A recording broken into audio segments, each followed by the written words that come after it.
We were in Tesanilo Tesanilo. National Park. Okay. It's not funny. Yeah. It's not funny.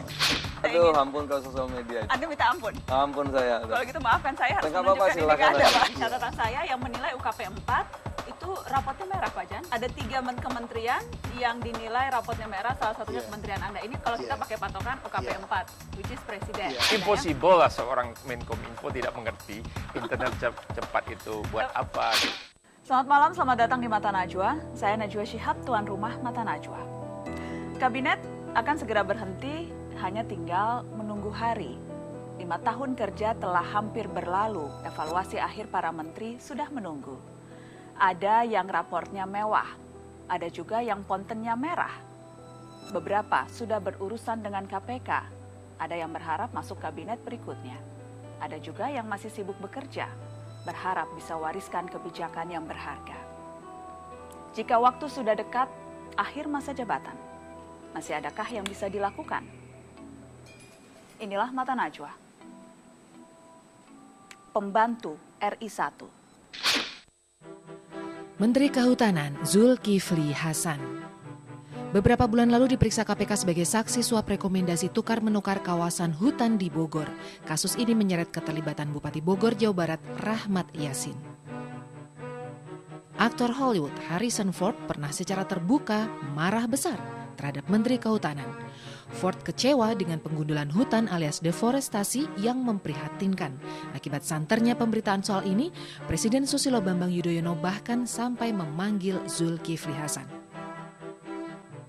Indonesia disebut mengalahkan deforestasi di Brazil dengan angka 840.000 hektar.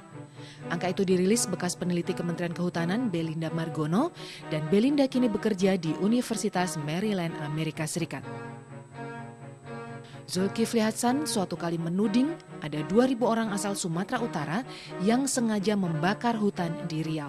Menurut Menteri Kehutanan, ribuan orang itu sengaja didatangkan untuk merambah hutan di kawasan cagar biosfer. Pemirsa, Kabinet Indonesia Bersatu Jilid 2 hampir memasuki masa purna tugas. Para menteri bisa jadi sudah siap berkemas, ada yang memilih kembali berkarir sebagai profesional, ada yang beralih menjadi anggota parlemen di Senayan. Saya undang Menteri Kehutanan Zulkifli Hasan. Selamat malam, Pak Zul. Selamat malam, Najwa. Terima kasih sudah hadir di Mata Najwa, Pak. Sama-sama. Anda ini termasuk yang akan kembali ke habitat asal menjadi anggota parlemen. Iya, insya Allah. Tanggal 1 dilantik nanti, insya Allah. Anda sudah resmi mengajukan surat pengunduran diri ke Presiden? Sudah. Dan sisa 20 hari tugas sebagai menteri, Anda kembalikan amanah itu ke Presiden? Betul. Kilas balik 5 tahun yang lalu, Ya. Bang Zul. Sesuai ekspektasi Anda tidak sih? Menteri Kehutanan Zulkifli Hasan itu sesuai dengan bayangan Anda ketika Anda pertama kali diminta untuk menduduki posisi ini? Dulu jadi menteri itu kata orang enak gitu, kata apa gitu ya. Dihormati orang gitu. Saya baru duduk, Najwa, baru duduk hari pertama meeting, kebetulan ada teman saya. Ada kawan saya yang ketua DPR, Alimin namanya. Datang dokter-dokter gitu, dari IPB, dari Gajah Mada. Teman saya langsung protes. Dia bilang Kementerian Kehutanan harusnya menteri yang dibubarkan. Padahal temannya baru jadi menteri hari itu. Saya bilang kenapa? Alasan Bang Alimin apa? Ini nggak perlu dikelola, serahkan sama lutung. Serahkan sama lutung, sama beruk, sama rusa, itu hutan pasti bagus.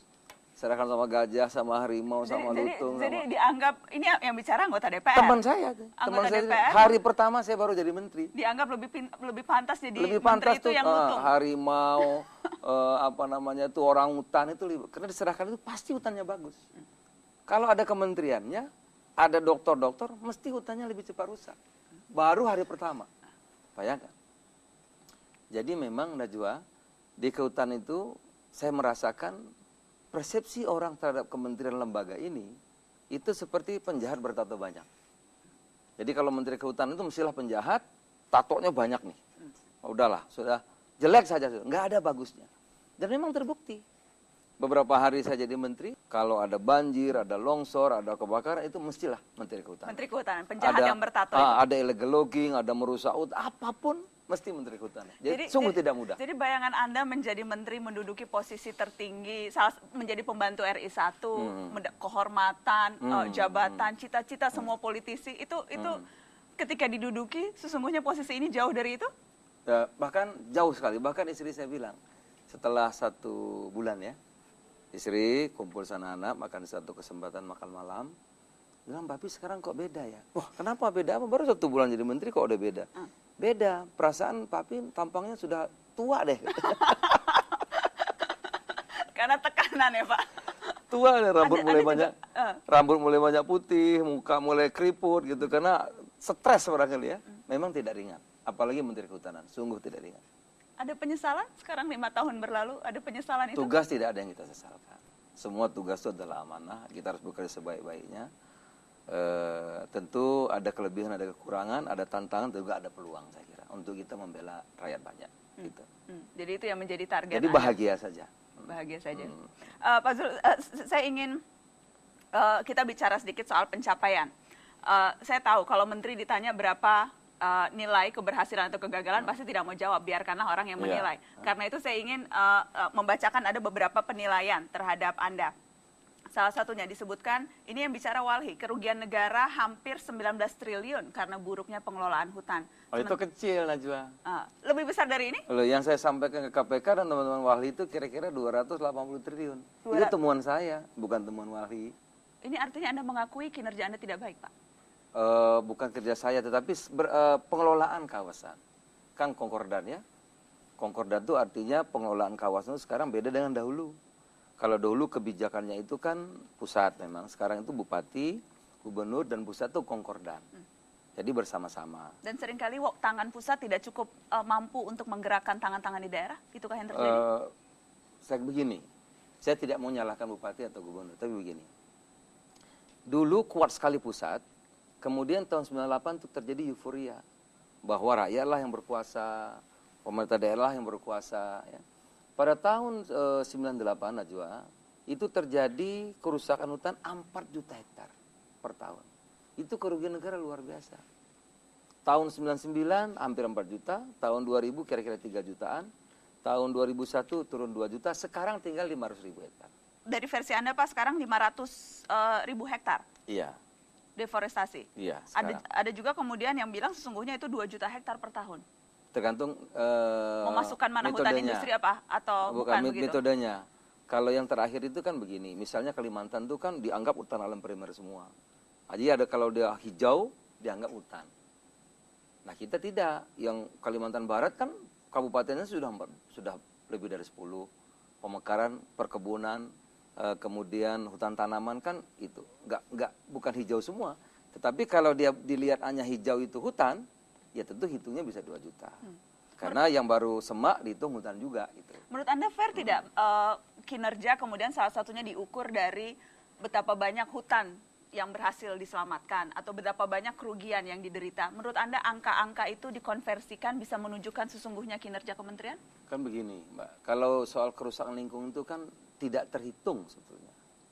Hanya yang bisa dihitung itu mungkin jumlah kayunya, berapa kubik itu saja. Tapi sebetulnya kalau kerusakan lingkungan itu sesuatu yang sulit, tak terhitung, tak ternilai. Contoh Najwa, di Bangka itu kita sudah hitung,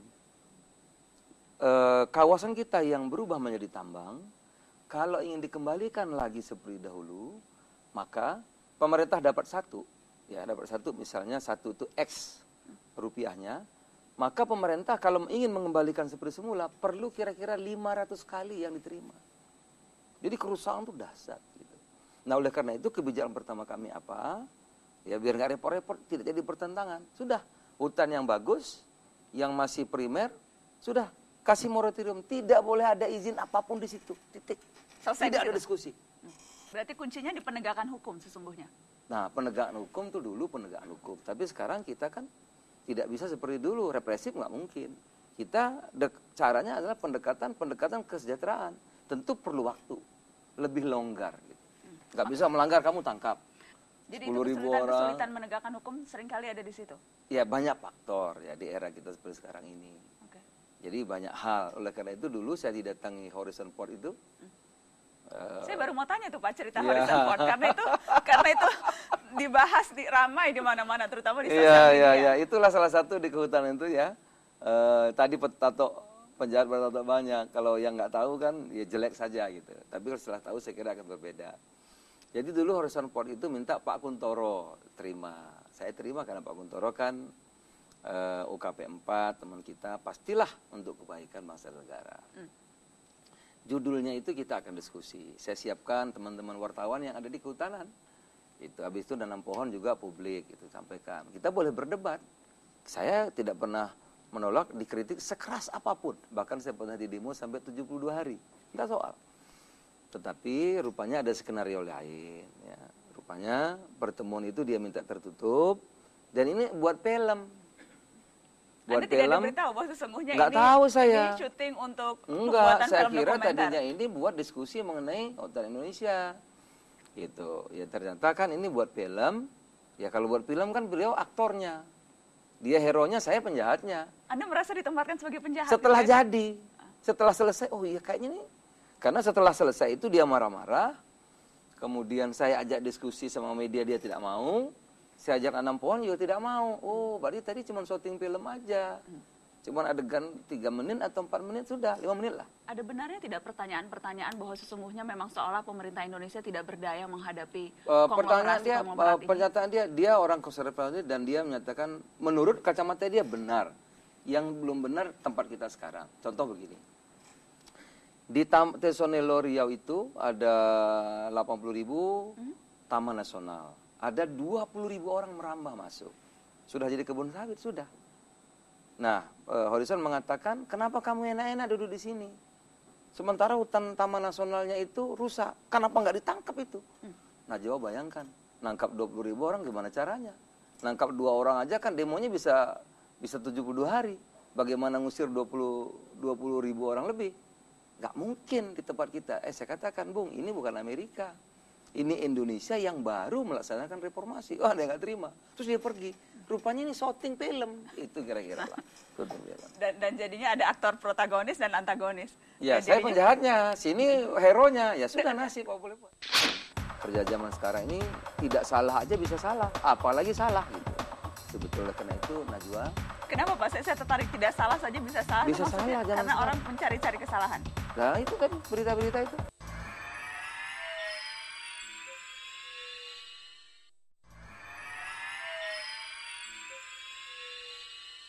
Sekarang ini tadi Anda katakan menjadi menteri itu seringkali banyak tidak enaknya. Salah satu mungkin tidak enaknya adalah betapa sekarang mudahnya orang mengkritik pejabat. Ah, itu biasa. Termasuk di sosial media. Oh iya. Ada beberapa cuplikan di sosial media. Saya Aduh, ingin, ampun kalau sosial media itu. Anda minta ampun. Ampun saya. Kalau gitu maafkan saya harus nggak apa-apa, menunjukkan ini ke silakan Anda, aja. Pak. Itu Sebelum bagian, Anda mohon ampun. saya pernah di di Nih. sosial media. Tuh, hutan dibakar di mana tapi Zulkifli Hasan tidak pernah nongol jidatnya. Apa dah di kick Wah, SBY? biasa. Ini Biasa masih Pak. ringan. Mas Ini masih ringan. ringan. Menteri Kehutanan diperiksa KPK.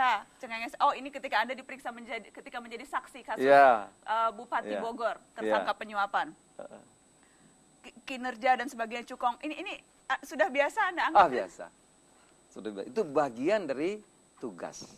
Tanggung jawab sebagai pejabat publik. Saya pernah di media Twitter itu yang sama betul-betul salah karena kebijakan itu nggak di kita lagi. Menteri Kehutanan korupsi 120 miliar dana reboisasi. Dana reboisasi itu tidak di kita lagi. Itu sudah urusan pemerintah daerah. Tidak pemerintah pusat lagi, pemerintah pusat itu hanya menerima laporan. Sekarang orang kalau mau berusaha tidak ada urusan sama kita. Yang memberi itu adalah bupati. Kita terakhir saja. Kalau bupati sudah setuju, gubernur sudah setuju, barulah biasanya itu minta pelepasan di tempat kita atau izin masuk hutan di tempat kita. Tapi memberi kepada siapa? Untuk undang-undang otonomi itu adalah pemerintah daerah. Kita jelaskan memang. Tetapi lama-lama kan nggak mungkin kita kerjanya banyak. Akhirnya sudahlah, ini kita anggap sebagai resiko dari tugas seorang pejabat publik. Soal korupsi, bahwa ada 3 menteri di Kabinet Indonesia Bersatu dan kebetulan atau entah kebetulan atau tidak, 3-tiganya yang jelas dari partai politik. Anda juga dari partai politik, Anda dulu Sekjen PAN, sebelum akhirnya kemudian menjadi menteri. Sempatkah ada kekhawatiran terbersit melihat rekan-rekan sesama parpol sekarang jadi Pasti pesakitan? sebagai manusia itu pasti takut ya. Takut, salah, apalagi soal hukum. Jangan kan diperiksa KPK, diperiksa Satpam aja kan takut kita. Takut berbuat salah itu saya kira itu semua dirasakan oleh setiap individu. Saya juga takut. Oleh karena itu kita hati-hati ya, bekerja dengan Bapak zaman sekarang. Kerja zaman sekarang ini tidak salah aja bisa salah, apalagi salah gitu. Itu betul, karena itu Najwa. Kenapa Pak? Saya tertarik, tidak salah saja bisa salah. Bisa itu maksudnya salah, zaman karena sekarang. orang mencari-cari kesalahan. Nah itu tadi berita-berita itu ya, bisa salah. Kalau sudah masuk koran kan, Seolah-olah pasti. apalagi orang politik Najwa. Kalau orang politik itu begitu masuk berita, walaupun tidak betul, dianggap sudah salah. Resiko pejabat publik dan orang politik. Anda kapok jadi menteri, Pak? Nggak ada istilah kapok tahun itu. Kalau tugas berat apapun, bismillah kita kerjakan. Saya sempat membaca ada pernyataan Anda di salah satu acara. Cukup 5 tahun saya menjadi menteri. Kalau itu betul, itu di berbagai kesempatan. Satu bidang Najwa, menurut saya, apalagi di Kementerian Kehutanan, itu kan satu bidang. Orang kalau satu bidang itu cukup 5 tahun. Kalau lebih dari 5 tahun, maka satu, dia tidak akan kreatif. Kedua, kemungkinan salahnya besar. Oh, berarti kapok jadi menteri kehutanan. Kalau menteri yang lain masih mau. Kalau yang lain jalani aja. Saya tidak cita-cita jadi menteri, tidak. Saya sudah sampaikan kepada Pak Atta, kepada Pak Amin, tidak ada lagi cita-cita saya untuk jadi menteri kehutanan, apalagi udah pasti saya tidak mau. Saya berakhir besok insya Allah tanggal 30 dengan baik, sudah alhamdulillah. Jadi tidak, saya sudah sampaikan itu. Tetapi saya tidak pernah menolak tugas, tanggung jawab atau perintah tugas, apakah dari partai, apalagi dari bangsa dan negara, apakah di parlemen atau dimanapun berada. Buat saya sebagai Najwa nggak kalah dengan menteri, tugas tanggung jawabnya.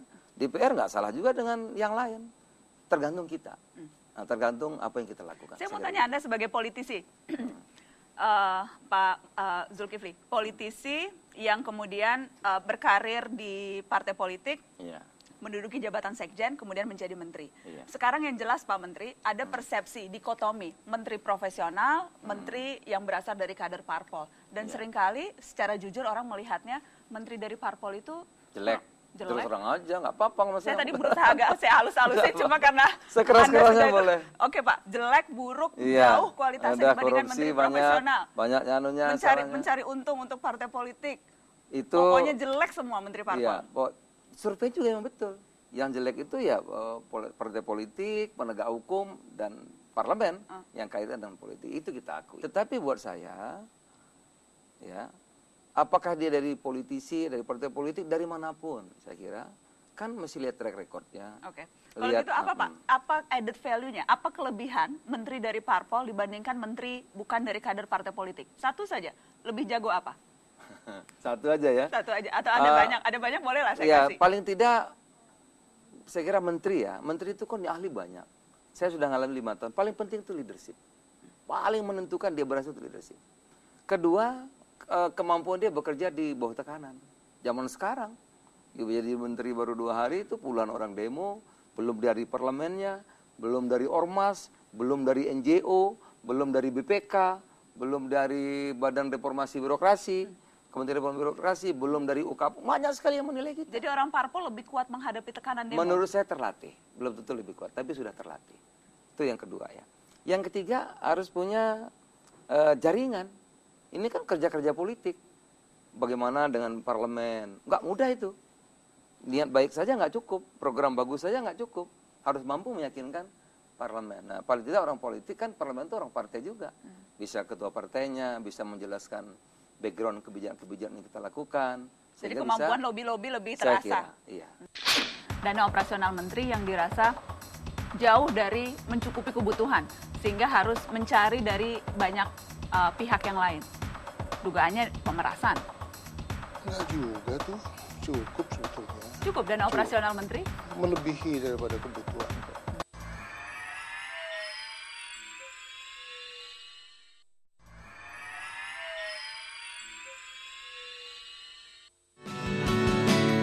Menteri Perumahan Rakyat Jan Faridz sempat tersandung perseteruan dengan Wakil Gubernur DKI Jakarta Basuki Cahayapurnama yang menuding perusahaan milik anaknya merugikan PD Pasar Jaya dalam pengelolaan Blok A, Pasar Tanah Abang. Surya Dharma Ali secara terbuka menyebut Jan Faridz calon terkuat untuk posisi Ketua Umum Partai Persatuan Pembangunan. Ketika disebut mendapat rapor merah, Jan Faridz justru balik memprotes. Menurutnya tidak fair jika menteri dibeli rapor hanya di penghujung masa jabatan. Mestinya nilai diberikan lebih awal untuk perbaikan kinerja. Jika kementerian lain berlomba menaikkan pagu anggaran, Jan Faridz beda. Justru sebaliknya, ia meminta anggaran Kemenpera 2013 dipotong hampir 500 miliar rupiah menjadi 4,7 triliun rupiah. Pemirsa, tinggal menghitung hari kabinet ini, pemerintahan akan juga segera berganti. Para menteri kini di penghujung jabatan, meninggalkan jejak keberhasilan dan mungkin juga kegagalan. Kini saatnya saling lirik, termasuk yang hendak membidik posisi puncak partai politik. Salah satunya Menteri Perumahan Rakyat Jan Faridz. Selamat malam, Pak Jan. Malam. Terima kasih sudah hadir di Mata Najwa. Sama-sama. Menteri Perumahan Rakyat, tinggal beberapa hari lagi akan berganti posisi. Jika Anda diminta untuk memberikan penilaian objektif, walaupun mungkin sulit untuk menilai diri sendiri, tetapi dalam bayangan Anda, selama 3 tahun menduduki posisi ini, sudah maksimalkah? Sudah berhasilkah Jan Faridz sebagai Menpora? Kalau dibandingkan dengan kebutuhan dan kewajiban kita menyediakan papan bagi rakyat Indonesia, masih jauh. Tapi dibandingkan dengan RPJM, saya sudah melampaui apa yang ditargetkan RPJM. Jadi ada indikator-indikator yang Anda ya, rasa karena itu... RPJM-nya itu sudah direncanakan 5 tahun ini Kementerian Perumahan Rakyat cuma targetnya sekian. Ternyata kita bisa melebihi target. Jadi berarti kalau diminta memberikan nilai sendiri, lulus? Rapotnya merah, rapotnya biru, pas-pas saja, sedang-sedang saja? Kalau kata orang luar, lumayan. Orang luar yang mana nih Pak Jan? Ya dari pemerhati lah. Kalau menilai diri sendiri kan kita selalu tidak puas dengan apa yang kita capai. Karena selalu tentunya targetnya selalu lebih tinggi dan ingin melakukan lebih baik. Melakukan lebih baik.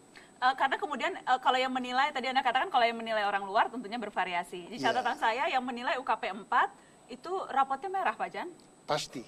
Kemudian ada 3 kementerian yang dinilai rapotnya merah, salah satunya kementerian Anda. Ini kalau kita pakai patokan UKP 4, which is Presiden. Yang menilai NGO, dinilai juga rapotnya merah. Indonesian Property Watch, ada beberapa proyek yang juga dinilai tidak berhasil dilakukan. Jadi kalau mendengar penilaian-penilaian orang yang berbeda dengan ekspektasi atau penilaian diri sendiri? Jadi kalau UKP 4 itu standar. Dia melihat penyerapan anggaran. Dia tidak melihat akhir daripada program. Ya kan, penyerapan anggaran itu kan per triwulan. Ada orang yang triwulan pertamanya rendah, triwulan keduanya rendah, triwulan ketiganya langsung loncat.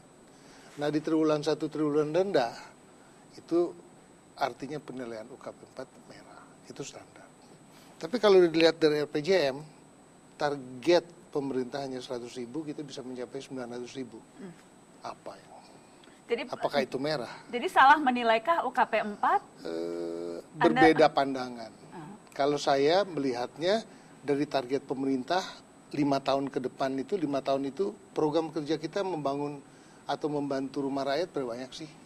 Anda sempat protes tidak nih ke UKP 4 dan ke Presiden SBY ketika rapot itu dikeluarkan? Waktu tidak terima awal, dengan rapot ini? Waktu awal saya menjadi menteri, sempat keluar rapot merah dari Pak Kuntoro. Saya langsung membuat surat ke Presiden menjelaskan mengenai prestasi yang sudah saya laksanakan dan ternyata beliau mengerti. Jadi tidak jadi dimarahi, tidak sempat dimarahi atau dimarahi juga tetapi kemudian dimaafkan? Enggak juga sih, Presiden nggak pernah ngomel. Presiden nggak pernah ngomel. Cuman saya tidak mau ada salah persepsi mengenai kinerja saya. Saya harus menjelaskan ke beliau.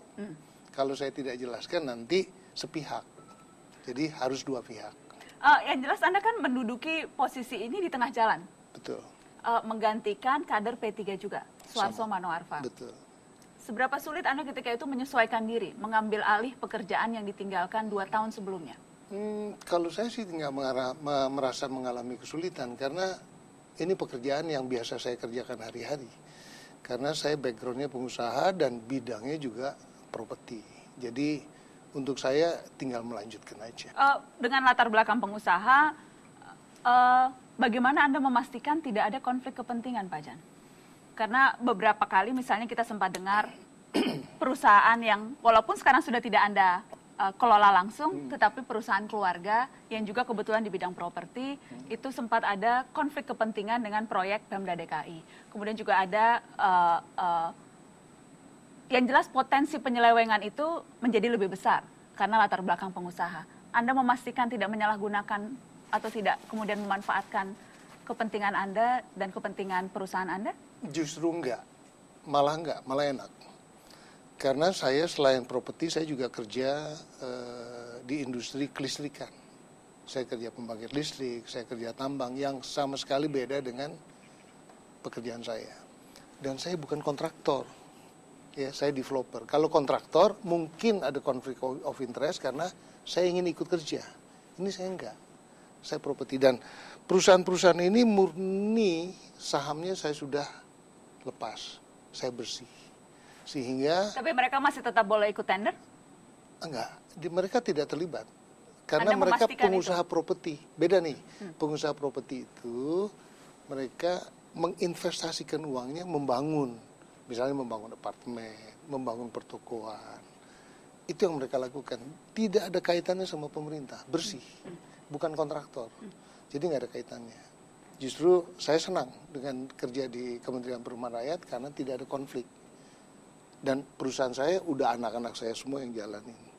Dan kerugian saya satu, Apa itu? gaji saya hilang dari perusahaan, dividen juga hilang. Jadi saya murni terima gaji dari Kementerian Perumahan Rakyat. Jadi merugi sesungguhnya ya? Enggak juga, istri saya senang-senang aja tuh terima gaji. Dengan gaji berapa sih Pak? 5 juta. 5 juta gaji pokoknya. Gaji pokok. Gaji plus fasilitas plus 19 lah. 19 juta. Dana operasional dan sebagainya Dan operasional 120, kalau saya juga nggak pernah tahu. 120. Kalau nggak salah. Itu tidak habis dipakai. Tergantung, ya kan. Kalau banyak melakukan perjalanan, biasanya penyerapan biaya operasional menteri akan tinggi. Karena yang terjadi, dugaan penyelewengan yang terjadi di Kementerian ESDM yang sekarang menterinya menjadi tersangka adalah dana operasional menteri yang dirasa jauh dari mencukupi kebutuhan sehingga harus mencari dari banyak pihak yang lain. Dugaannya pemerasan. Enggak juga tuh, cukup sebetulnya. Cukup dana operasional menteri? Melebihi daripada kebutuhan kok. Gaji saya 19 juta cukup, kok istri saya senang-senang aja. Karena ada ini, ada anggaran deposito. Berarti Anda ambil dari kantong pribadi? Sesungguhnya tidak cukup. Kenapa Anda harus nombok berapa banyak tuh Pak Jan? Ya tergantung. Relatif lah, relatif. Relatifnya pengusaha sama wartawan tuh berbeda, jadi harus jelas saja nih relatifnya berapa.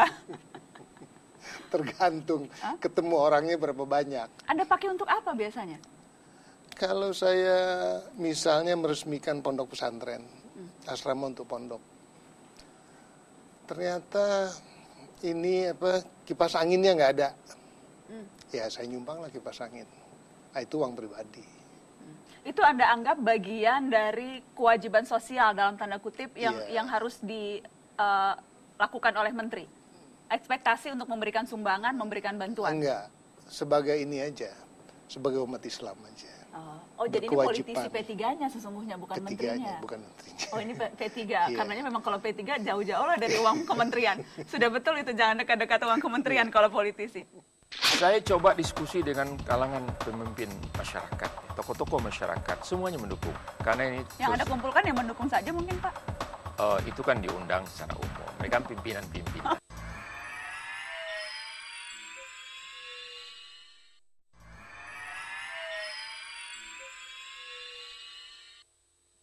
Tifatul Sembiring, Menteri Komunikasi dan Informatika. Bicara hal-hal kontroversial, ada sederet yang bisa ditunjukkan, antara lain ambisius menutup situs. Data Kominfo sendiri menyebut lebih dari 1 juta situs ditutup karena mengandung unsur pornografi. Pernah dibully di Twitter karena memfollow sebuah akun porno, Tifatul menjawab enteng, salah pencet. Pernah mengutip pernyataan dari tokoh Nazi Adolf Hitler. Katanya, pertemuan antara dua anak manusia, kemudian keduanya saling melengkapi. Ini adalah keajaiban. Adolf Hitler. Akibatnya Tifatul dituding tidak berempati pada tragedi pembantaian warga Yahudi. Kerap Memancing polemik di media sosial terutama Twitter, salah satunya bahkan menyita perhatian pers asing. Saat kunjungan Presiden Amerika Serikat Barack Obama dan istrinya Michelle, Tifatul berkicau bahwa ia terpaksa bersalaman dengan Michelle yang bukan muhrim. Katanya, sudah ditahan 2 tangan, ibu Michelle-nya nyodorin tangannya maju banget. Kena deh. Menteri yang satu ini kerap membuat gaduh media sosial. Kadang karena kebijakan yang diambil, kerap pula karena pernyataan yang kontroversial. Dia pun gemar berpantun, baik untuk menyindir sebuah kejadian atau sekedar iseng seolah sengaja memancing komentar. Telah hadir di studio Mata Najwa Menkominfo, Menteri Komunikasi dan Informatika Tifatul Sembiring. Selamat malam Pak Tif. Malam, Assalamualaikum. Apa kabar Mbak Najwa? Waalaikumsalam, kabar baik. Terima kasih sudah hadir di Mata Najwa. Tumben ini temanya bukan soal pornografi. Saya cuma sekali waktu itu soal pornografi, tapi kayaknya yang Pak Tif ingat pornografinya terus. Oke, yang ramai di masyarakat juga itu. Yang ramai itu. Ya. Yang jelas ini sudah di akhir penghujung nih. Ya. Tifatul Sembiring sebentar lagi turun, berganti posisi menjadi anggota DPR. Ya. Dilantik 1 Insya Allah. Oktober. Insya Allah. Ada yang bilang Tifatul Sembiring itu politisi tulen, Oh, apa nih maksudnya? jago bicara, jago berargumen, Enggak juga. pinter ngeles katanya. Aktif di Twitter itu karena juga ingin menyalurkan hobinya berbicara dan ngeles itu. Jadi politisi tulen Tifatul Sembiring itu. Setuju penilaian itu, Pak? Saya kira saya bukan politisi tulen ya. Saya sebetulnya insinyur ya. Insinyur itu ingin membuat sesuatu untuk menciptakan sesuatu, membangun sesuatu ke depan yang bermanfaat dan berguna bagi masyarakat. Mantan presiden partai, masa bukan politisi tulen? Ya kebetulan kita terjun ke politik ini, tapi saya lihat juga begitu. Bung Karno juga insinyur, Habibie juga insinyur, gitu. Abu Rizal Bakri juga insinyur. Jadi banyak teknokrat yang masuk ke sini ya untuk. Tapi Anda tidak pernah merasa politisi. Modal sebagai menteri, Pak Tif, kalau saya tanya, 5 tahun kilas balik. Modal utama yang Anda rasa Anda miliki sehingga bisa menduduki posisi ini? Saya pikir saya modal yang sederhana, itu keikhlasan ya. Insya Allah, walaupun keikhlasan itu tidak bisa diumbar begitu ya. Tapi bagi saya memandang jabatan ini bukan sebuah penghormatan ya. Bagi saya ini sebuah amanah, sebuah beban.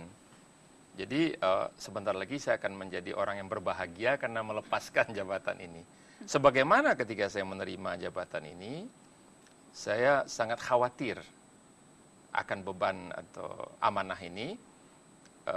Dan saya mengucapkan innalillahi wa inna ilaihi rajiun ketika pertama kali diangkat sebagai Menkominfo. Tapi saya ingat ketika pertama kali itu juga sesungguhnya kan Anda sudah tahu akan menjadi menteri, bahkan sudah dibahas oleh PKS termasuk spesifik portofolionya. Ya. Jadi bukan sesuatu yang mengagetkan dong. Ya, itu betul. lagi-lagi ngelesnya politisi jawaban tadi. Bukan ngeles, tapi adalah ketika kita dinyatakan resmi berdasarkan keputusan presiden terpilih, itu kan menjadi resmi dia. Sebelumnya kan pembicaraan kita dengan capres atau cawapres. Ya. Jadi yang saya katakan pandangan saya terhadap sebuah jabatan itu, amanah itu adalah beban, bukan sebuah penghormatan. Tapi kebahagiaannya adalah kita bisa berbuat baik, ya, bisa membangun sesuatu yang bermanfaat bagi bangsa ini. Anda merasa terbebani selama 5 tahun ini menduduki posisi menteri dengan portofolio yang penting? Yang saya maksud itu beban amanah itu adalah bukan sesuatu yang boleh dianggap sepele atau tidak dipertanggungjawabkan. Nanti dia akan dipertanggungjawabkan bukan hanya di hadapan manusia, tapi di hadapan Allah Subhanahu wa Ta'ala. Itu yang lebih berat, lebih hakiki lagi. Otomatis semua menteri saya pikir bekerja sepenuh waktu ya. Saya pikir tidak ada hari libur. Kami tidak punya cuti sebagaimana pegawai negeri. Kecuali kalau kampanye, cuti kampanye saya ingat. Cuti kampanye saya hanya 4 hari. Dalam 5 tahun saya cuti 4 hari. Untuk kampanye? Untuk kampanye. Sedemikian penting kampanye. Pak Tif, tapi apa yang di luar ekspektasi Anda? Apa yang sama sekali tidak pernah Anda perkirakan Anda harus hadapi, alami selama 5 tahun menjadi pembantu RI 1? Tersitanya waktu privasi saya dan keluarga saya. Anak saya dari SMP kemudian menjadi SMU sekarang, rasanya saya jarang ketemu dengan si bungsu ini. Kecuali kalau di Twitter pasti. Jadi itu sekarang di luar kota di pesantren ya. Jadi tersitanya waktu dan kita lebih mengutamakan waktu-waktu kita untuk masyarakat, untuk publik, rapat ke sana kemari dan banyak sekali agenda-agenda yang setiap hari termasuk melayani wawancara dan sebagainya. Pak Tifatul, kalau kita bicara soal kebijakan, tadi saya perkenalkan Anda di awal, sering memancing kontroversi. Yeah. Dan yang kalau diingat orang, salah satu yang paling diingat orang adalah ketika, saya membaca catatan, salah satunya ketika Anda memblokir situs-situs internet yang bagi sebagian kalangan dinilai tidak jelas, Kebebasan, ya. membelenggu kebebasan, tapi sebelum masuk ke hal itu, sejak dari awal itu tidak jelas apa metodenya, kritikannya disampaikan seperti itu, dan kemudian tidak jelas mana yang dianggap ini masuk daftar, mana yang tidak. Semuanya penilaian seorang Tifatul Sembiring. Bukan, yang berjalan itu sistem ya. Jadi ini perlu saya jelaskan bahwa undang-undang kita ada 2 undang-undang yang terkait dengan masalah pemblokiran itu. Satu Undang-Undang ITE, Undang-Undang nomor 11 tahun 2008. Yang kedua Undang-Undang Pornografi, Undang-Undang nomor 44 tahun 2008. Misalnya Undang-Undang pornografi mengatakan yang pasal 1-nya saja sudah mendefinisikan apa yang dimaksud dengan pornografi. Ketelanjangan, persenggamaan, alat kelamin, jelas clear gitu loh. Di pasal 17, saya cek lagi 17 sampai 18A, itu ada ayatnya berbunyi begini. Pemerintah pusat dan pemerintah daerah wajib, ya, disebut di situ wajib, Mbak, mencegah tersebarnya pornografi di masyarakat. Okay. Jadi kami sebagai eksekutif ini memang sebagai suatu pelaksana yang menjalankan undang-undang. Jadi semuanya on base of regulation, bukan karena Tifatul, itu ada tim yang bekerja. Ketika banyak yang protes, kenapa situs ini masuk dalam daftar, masuk di list, diblokir, padahal sesungguhnya itu ada edukasi ibu menyusui, kemudian sempat ada itu situs pariwisata di Mentawai, sempat ada itu akses terhadap difabel, sempat ada Vimeo. Jadi ada hal-hal yang seharusnya jauh dari unsur yang negatif, tapi masuk listnya Tifatul juga. Ya, sebetulnya itu bisa dikritisi ya, karena kita juga berdasarkan laporan daripada masyarakat, maka teman-teman di keamanan informasi ini akan melihat ya isinya apa. Dan memang kalau di situ seperti Vimeo, kita tidak bisa mengatakan, di Vimeo mengatakan ketelanjangan itu sebuah seni. Nah, kenapa YouTube dibiarkan? Kalau dengan YouTube kita ada kerjasama. Ketika kita minta misalnya tutup video ISIS, ditutup sama mereka. Tutup video porno, ditutup. Tapi Vimeo tidak meladeni kita untuk itu. Mereka bebas. Jadi, tidak meladeni itu maksudnya tidak apa? Tidak terbuka untuk duduk bersama membicarakan. Tidak ada tanggapan yang serius bahwa kita menulis surat kepada mereka sudah 2 kali 3 kali. Kita minta supaya mereka membalas itu. Dan kita ingin siapa kontak person yang kita bisa berdialog. Karena kita dengan Google sudah ada kesepakatan, dengan YouTube sudah ada kesepakatan, dengan Facebook sudah ada kesepakatan. Twitter nanti kalau mereka buka kantor cabang di Indonesia, kita juga akan buat kesepakatan. Ini urusan bangsa ya, urusan negara, bukan urusan pribadi Tifatul. Tapi berarti Anda setuju sependapat bahwa ini salah satu kebijakan yang kontroversi, yang memicu pro kontra yang dilahirkan dari kementerian Anda? Saya coba diskusi dengan kalangan pemimpin masyarakat, ya, tokoh-tokoh masyarakat, semuanya mendukung. Tokoh-tokoh agama pernah kami kumpulkan juga di Taman Mini, semuanya mendukung langkah ini. Karena ini yang Anda kumpulkan yang mendukung saja mungkin, Pak? Itu kan diundang secara umum. Mereka pimpinan-pimpinan. Impossible lah seorang Menkominfo tidak mengerti internet cepat itu buat apa gitu lah. Tapi bahwa kemudian itu persepsi yang tumbuh, yang muncul ketika tweet itu Anda lontarkan. Berarti memang sejak awal orang sudah punya persepsi bahwa memang Anda tidak begitu paham tentang bidang kerja Anda ini, Pak.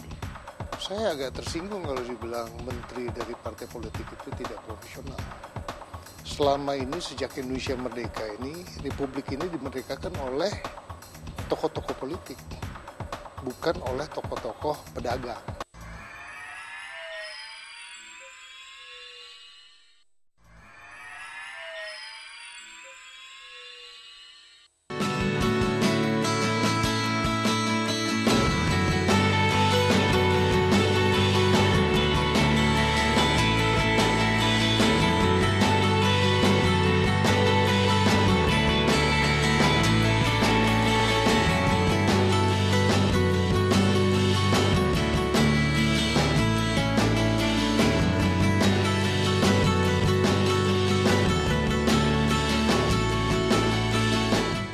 seberapa sering tuh sebetulnya Anda mau mendengar, kemudian berusaha memahami apa latar belakang argumen keberatan dan sebagainya, itu Anda dengarkan? Saya membaca, saya sempatkan setiap malam membaca seluruh mention ke Twitter saya. Lewat sosial media jadi ya? Ya, itu sangat banyak.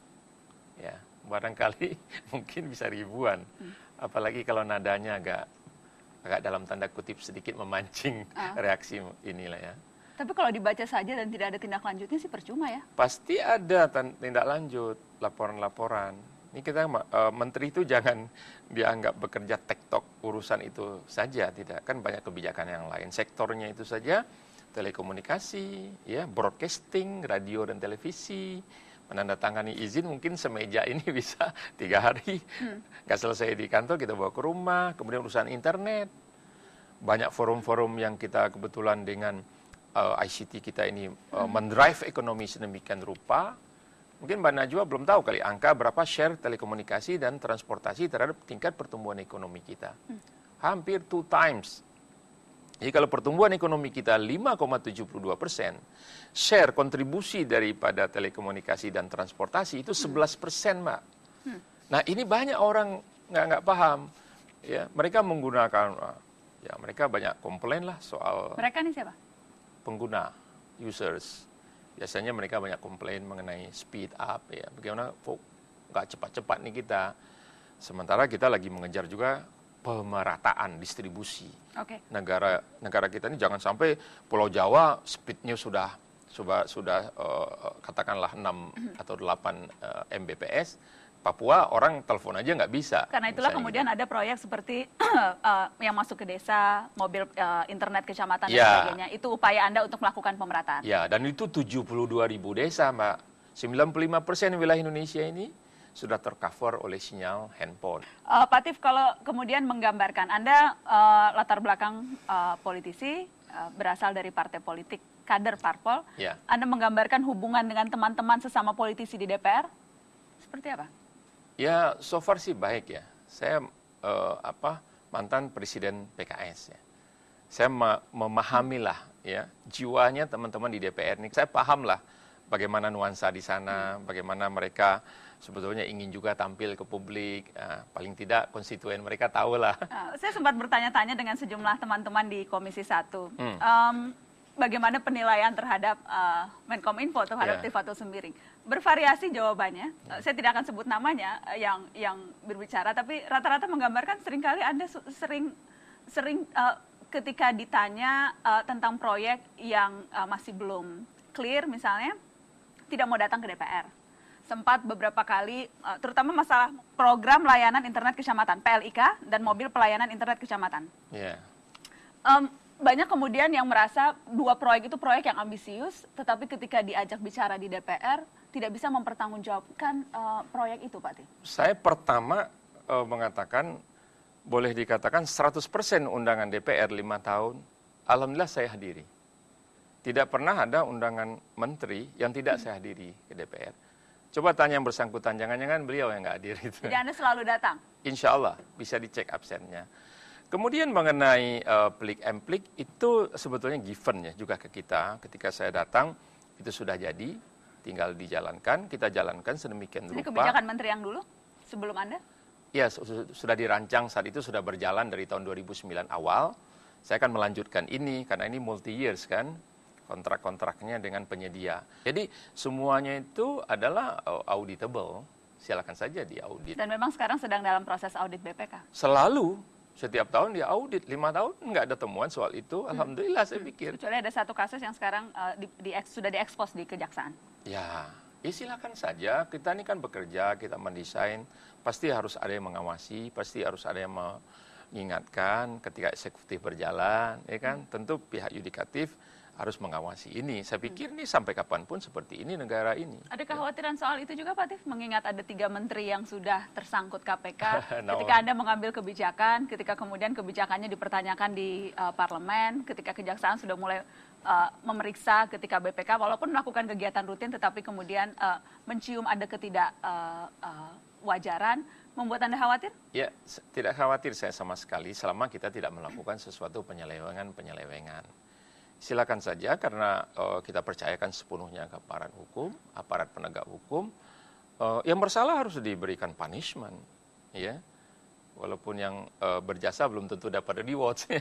Tapi menurut saya ini satu pengawasan sistem eksekutif, legislatif dan yudikatif kita ini berjalan. Pak Atif, tadi sebelum kita mulai kita sempat foto dan kemudian lempar ke Twitter. Ya. Kita bertanya apa yang anda ingat tentang Tifatul Sembiring, mention kami dengan hashtag tentang Menkominfo. Saya ingin bacakan beberapa di antaranya untuk Anda, Pak Atif. Silakan. Ada yang bertanya soal slogan internet cepat. Ya. Apalagi itu? Internet cepat buat apa? Itu yang paling banyak. Apa manfaat internet cepat? Kemudian juga dalam 5 tahun ini bisa dimaklumi Tifatul tidak expert di bidang ini. Ada yang berkomentar seperti itu. Yeah. Kemudian kita lihat komentar-komentar yang lain. Nanti kita lihat, tapi saya ingin minta komentar Anda soal itu.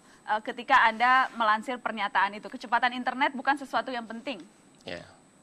Maksud Anda? Bukan sesuatu yang penting. Jadi penting tidak kecepatan internet menurut Anda? Penting, Ketika Anda dan bertanya itulah- buat apa sih internet cepat, itu maksud Anda apa? Nah, ini perlu kita tatap muka, tatap mata. Maksud saya sebetulnya adalah apa habit Anda ketika Anda mendapatkan satu speed yang cepat sekali itu. Itu yang saya nanyakan. Jadi ini hanya bukan salah. karena saya tidak paham bahwa internet itu cepat itu buat apa. Jadi ini salah tweet saja gitu maksudnya. Ya, Ini pembelaan salah tweet, bukan salah paham. Salah paham nih, Mbak Najwa dan para tweets yang lain ini. Saya bertanya, Pak. Salah paham. Oke. Saya pikir salah paham.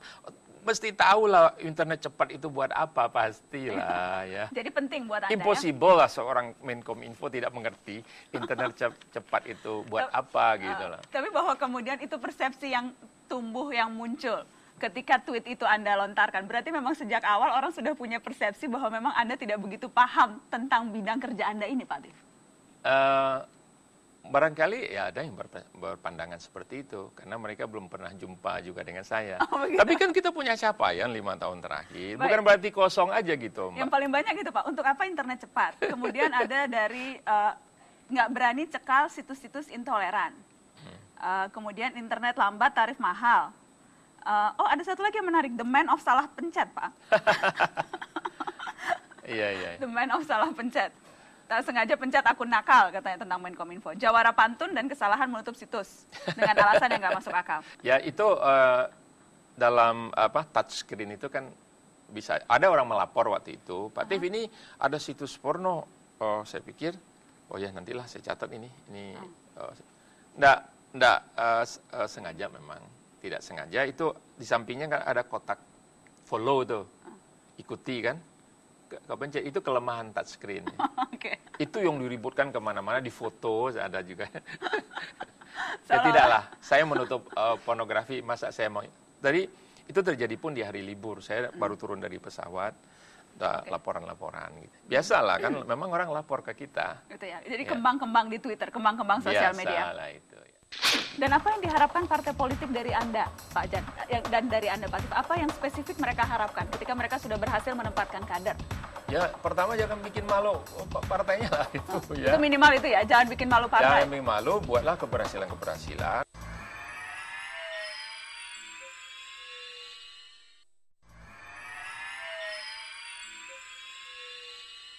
Terima kasih Anda masih di Mata Najwa, pembantu RI 1. Tadi saya sudah berbincang secara terpisah dengan Menkominfo dan juga Menpera. Saya dudukkan sengaja khusus berdua di sini karena saya ingin bicara sesuatu yang lebih luas, yang lebih umum. Menteri dari partai politik, sekarang ramai dikotomi. Bukan hanya sekarang, sejak dulu dikotomi. Menteri parpol, menteri profesional. Tapi bahwa persepsi publik yang berasal dari partai politik itu seringkali tidak senafas, tidak satu. Kita jarang bicara profesional kalau bicara kader partai politik. Anda tersinggung tidak, Pak Jan? Kalau kemudian dikotomi itu seolah-olah parpol itu busuk semua kok. Saya agak tersinggung kalau dibilang menteri dari partai politik itu tidak profesional. Selama ini sejak Indonesia merdeka ini, republik ini dimerdekakan oleh tokoh-tokoh politik, bukan oleh tokoh-tokoh pedagang. Jadi salah itu, persepsi itu salah. Kita melaksanakan tugas kita dengan sangat profesional. Dan kalau kita merasa kurang, kita belajar. Ini kan masalahnya masalah berbakti kepada nusa dan bangsa melalui jabatan kita. Dan tentu menjalankan visi misi Bapak Presiden kita, kebijakan kita, kebijakan beliau. Dan kita tidak boleh menyimpang. Improvisasi itu harus lebih baik, bukan lebih buruk. Jadi saya yakin menteri yang dari partai politik itu pasti profesional karena mereka minimal punya visi dan misi mengabdi kepada rakyat Indonesia. Dan itu merupakan kebanggaan dari partai politik kalau mereka bisa memberikan sesuatu kepada rakyat Indonesia. Kira-kira itu. Jadi minimal yang didapatkan parpol yang berhasil menempatkan kadernya di kabinet adalah itu, kebanggaan. Hanya sebatas itu, kebanggaan? Saya pikir tidak ya. Lebih. Partai itu kan kalau menyangkut profesional, saya tidak terlalu mendikotomikan ya. Profesional dari parpol, saya tidak mendikotomikan tuh. Yang penting serahkan sesuatu pada ahlinya. Dan untuk menjadi seorang menteri nggak bisa satu bidang saja. Misalnya dia ahli IT, Bill Gates nggak jadi menteri, Steve Jobs nggak jadi menteri, misalnya Zuckerberg nggak jadi menteri, tapi dia ahli di bidangnya. Dia perlu hal-hal lain terkait manajemen, birokrasi, pengetahuan undang-undang, komunikasi dan sebagainya. Nah, apa keuntungan parpol? Partai politik ini PKS ya, ini satu gerakan, movement. Kita punya idealisme, Mbak, yang kita juga ingin terapkan. Saya pikir juga tidak terlalu jauh dengan platform yang sudah dibangun di Indonesia. Ini Pancasila, Undang-Undang Dasar 45, Bhinneka Tunggal Ika secara umum ya, sama NKRI. Tapi kita punya spesifik yang ingin kita tonjolkan. Dan ketika kita melakukan itu, ada idealisme kita yang diimplementasikan. Nah, dengan demikian kita harapkan ini sukses dan kita mendapatkan support daripada masyarakat. Sehingga partai ini semakin membesar, itu di sisi dukungan. Walaupun ini tidak selalu linier ya, kadang-kadang ada naik turunnya lah ya. Namanya pergolakan politik, ada lawan politik kita juga yang mencoba untuk menegasikan hasil-hasil itu. Saya pikir ini hal yang wajar ya, selama dalam koridor konstitusi. Dan apa yang diharapkan partai politik dari Anda, Pak Jan, dan dari Anda, Pak Tief? Apa yang spesifik mereka harapkan ketika mereka sudah berhasil menempatkan kader?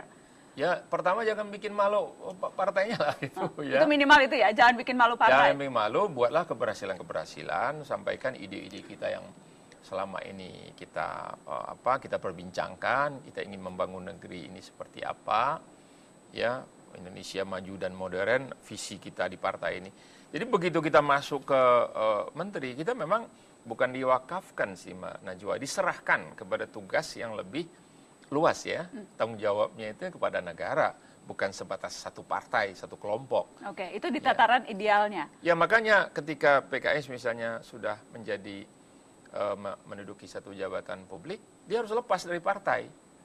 Kami sudah contohkan Pak Hidayat berhenti jadi presiden partai ketika menjadi ketua MPR. Saya harus berhenti itu dari presiden partai ketika ditunjuk diamanahkan Menkominfo. Itu sudah kami jalankan, yang sekarang lagi diwacanakan orang itu ya. Jadi penting ada pemisahan itu menurut Anda? Saya pikir ya, supaya lebih konsen untuk suatu tugas yang lebih besar, tugas negara. Yang di samping Anda sedang mengincar posisi ketua P3 nih. Kalau untuk P3 tampaknya tidak ada pemisahan itu, karena Surya Dharma Ali ketua umum P3, dan bukan hanya di P3, di beberapa partai lain pendekatannya berbeda dengan PKS. Menjadi menteri tapi tetap ada embel-embel tugas kepartaian. Tidak usah jauh-jauh, Presiden SBY pun juga ada embel-embel tugas kepartaian. Pak Jan? Enggak, kalau di P3 sama. Kita kalau udah diserahkan ke kabinet, ya udah konsentrasi di kabinet. Pak Surya Dharma Ali masih menjabat ketua umum P3?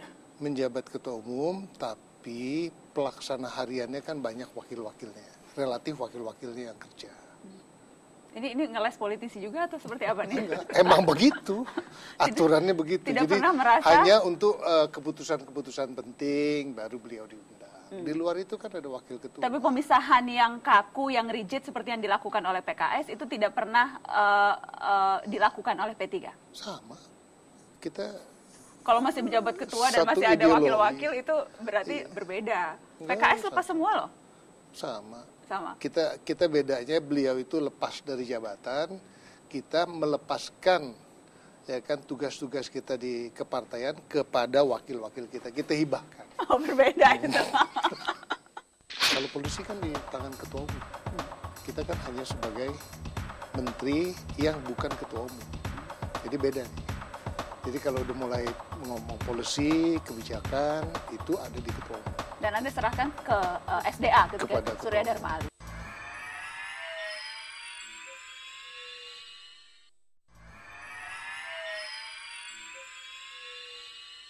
Ketika diharapkan untuk bisa mengimplementasikan atau meneruskan kebijakan partai di kabinet, seberapa jauh kemudian Pak Tiff Anda merasa kehadiran Anda memang berhasil memberikan warna kebijakan di pemerintahan? Karena kalau kita lihat posisi PKS, seringkali justru malah berbeda tuh kebijakannya dengan kebijakan pemerintah kalau kita bicara apa yang terjadi di parlemen dan eksekutif. Tapi saya tidak pernah berbeda kebijakan dengan presiden. Itu pakem, bahasa Sanskertanya itu pakem. Saya tidak pernah berbeda pendapat, artinya kebijakan dengan presiden. Saya menjalankan RPJMN. Dan alhamdulillah kita bisa menghasilkan untuk negara ini 13,6 triliun per tahun. Dari hasil PNBP yang kita sewakan, coupling ini bukan sesuatu yang bentuknya fisik, tapi udara kosong. Kita hanya pakai 3 triliun dari 13,6 triliun itu. Kemudian misalnya kita, dengan partai, kebijakan partai, ketika kemudian Anda representasi partai di kabinet, bagaimana kemudian Anda memastikan bahwa memang Anda juga turut mengamankan apa yang menjadi amanat kebijakan pemerintah yang lain di parlemen? Perlu kami beritahukan bahwa sebelum kami berkoalisi dengan Pak SBY ini mulai tadi tahun 2004 ya, kami ada satu kontrak politik. Nah, kontrak politik itu bersesuaian dengan apa yang dikampanyekan oleh Presiden SBY ketika akan menjadi presiden dulu. Jadi sebetulnya sudah inherent, sudah sejalan. Tinggal kita fokus-fokus kepada misalnya pendidikan, internet sehat dan aman misalnya, menyediakan akses kepada masyarakat yang lebih luas misalnya. Sehingga masyarakat Indonesia sekarang akses mereka terhadap informasi itu sudah sangat luas. Semua perusahaan boleh dikatakan 92% sudah menggunakan IT sekarang. Tapi ketika berbicara kebijakan-kebijakan lain yang perlu diamankan, itu soal lain. Anda merasa itu bukan bagian dari Anda untuk bisa membantu pemerintah untuk menggolkan kebijakannya di parlemen? Di parlemen itu kan ada, jadi ada 3 macam komunikasi. Komunikasi presiden dengan pimpinan partai, komunikasi dengan parlemen, dan komunikasi sama di kabinet. Presiden juga menyampaikan pesan-pesan kepada kami. Ya, ini kan masalah komunikasi di sana. Memang kadang-kadang ketika misalnya kenaikan harga minyak, saya harus mensosialisasikan kenapa minyak ini harus naik. Kenapa ini harus diambil opsinya. Ya walaupun di parlemen berbeda pendapat, karena saya di sini posisi saya tidak boleh bertentangan dengan presiden. Ini berlaku di seluruh dunia loh Mbak. Ya. Berarti kalau kemudian seperti itu mungkin ada yang bilang, wah kalau gitu apa gunanya ada Tifatul di kabinet kalau PKS tidak bisa mengamankan kebijakan di parlemen. Ada kemudian yang berpikir seperti itu. Ya, Mbak Najwa aja itu. Pak Jan Farid, Anda melihat apakah kehadiran Anda di kabinet memang perpanjangan tangan dari bagaimana seharusnya hubungan dengan parlemen itu berhasil mengamankan kebijakan secara keseluruhan pemerintah? Tergantung dari sudut mana. Kalau dari perumahan ya memang kewajiban ini nyambung dari parlemen ke eksekutif dan kepada Bapak Presiden. Itu nyambung itu. Contoh ya kan seperti anggaran tadi. Itu satu kebanggaan dari partai politik kita kalau menterinya itu berhasil meningkatkan anggaran departemennya dalam rangka mensejahterakan rakyat. Nah, itu linknya di situ. Persoalan-persoalan lain, ini kan jabatan politis yang tentunya tidak hanya sektoral. Diharapkan kehadiran di sana bukan hanya untuk portofolio sektoral tertentu, tetapi juga secara umum. Polisi-polisi yang dianggap penting oleh pemerintah. Kalau polisi kan di tangan ketua umum. Kita kan hanya sebagai menteri yang bukan ketua umum. Jadi beda nih. Jadi kalau udah mulai ngomong polisi, kebijakan, itu ada di ketua umum. Dan Anda serahkan ke SDA ketika Surya Dharma Ali. Betul. Jadi Anda tidak terlepas dari beban untuk harus juga ikut membantu mengamankan kebijakan. Minimal ada Pak SDA yang menjadi backup. Minimal ada.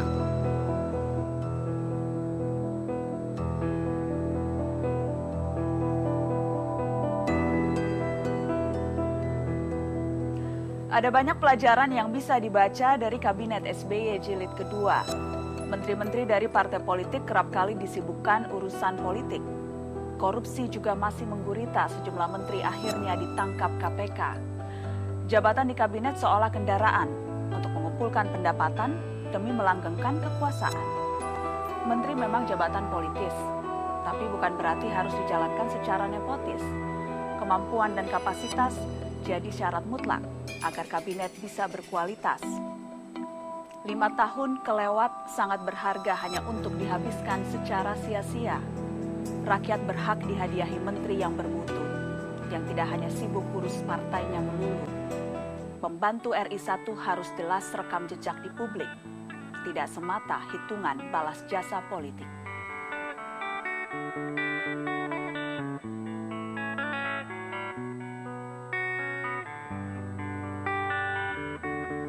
Please come now, I think I'm falling, holding on to what I think is safe.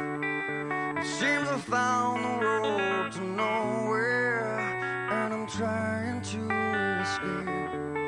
I am back when I heard thunder, but I'm down to one last breath. And with it, let me say, hold me now.